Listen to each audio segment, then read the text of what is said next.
मैं सलोनी नांदे और आप देख रहे हैं केसरी उजाला न्यूज। उद्धव ठाकरे ने लाडली बहन योजना पर कहा कि ये योजना कम समय तक ही रहेगी। इस पर एकनाथ शिंदे के शिवसेना के नेता उदय सामंत ने कहा कि किसी अच्छी चीज का मजाक उड़ाना उचित नहीं।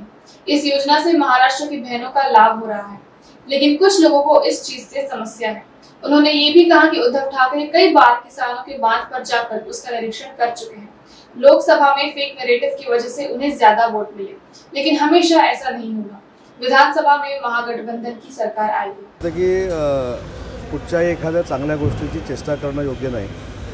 ही योजना जर आपण बघितली तर तळागाळापर्यंत पोहोचलेली आहे आणि याचा फायदा सगळ्या आमच्या भगिनींना महाराष्ट्रातल्या होतोय आणि तो महाराष्ट्रातल्या भगिनींना फायदा होतोय म्हणून काही लोकांच्या पोटात पोटसूळ आलेला आहे। असं अनेक वेळा झालेलं आहे। शेतकऱ्याच्या बांधावर जाऊन अनेक वेळा त्यांनी पाहणी केली आहे। एक निर्विवाद सत्य आहे की जो फेक नॅरेटिव्ह सेट केला गेला होता लोकसभेमध्ये, त्याच्यामुळे काही लोकांना मतं जास्त मिळालेली आहेत, पण वारंवार खोटं बोलूनही होत नाही। त्याच्यामुळे विधानसभेच्या निवडणुकीनंतर कुठच्याही परिस्थितीमध्ये महाराष्ट्रामध्ये महायुतीचं सरकार येईल आणि महायुतीचाच मुख्यमंत्री होईल।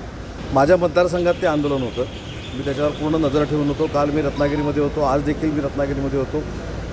ज्याच्याकडनं खरोखरच गुन्हा घडला असेल तो कुठच्याही जाती धर्माचा असू दे, त्याच्यावर कडक कारवाई व्हावी ही भूमिका पालकमंत्री या नात्याने मी घेतलेली आहे।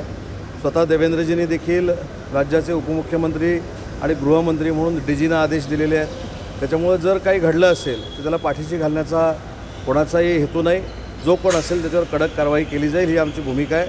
आणि इल्लीगल जे काही तस्करी होते अशा पद्धतीचे जर कोण सापडले तर त्यांच्यावर देखील कडक कारवाई होईल। की राणे आणि सामंत यांच्यामध्ये मनोमिलन करण्याची काही आवश्यकता नाही। आम्ही एकत्रच काम करतो आहे, महायुतीमध्ये काम करतो आहे।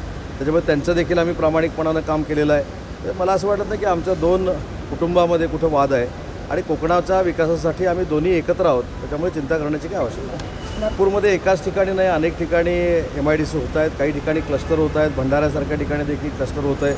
गडचिरोलीमध्ये फार मोठी इन्व्हेस्टमेंट स्टीलमध्ये येते आणि मला सांगताना आनंद होतो की गडचिरोलीमध्ये आपण गेल्यानंतर नक्षलवादी जिल्हा आहे अशा पद्धतीनं सांगितलं जायचं, पण त्या ठिकाणी 1 लाख कोटीची आता इन्व्हेस्टमेंट येणार आहे आणि भविष्यामध्ये एकनाथ शिंदे साहेबांच्या, देवेंद्रजींच्या आणि अजितदादांच्या नेतृत्वाखाली हा नक्षलवादी जिल्हा आहे हे फुसलं जाईल आणि ही उद्योग नगरी आहे गडचिरोली अशा पद्धतीनं आपल्याला बघायला मिळेल।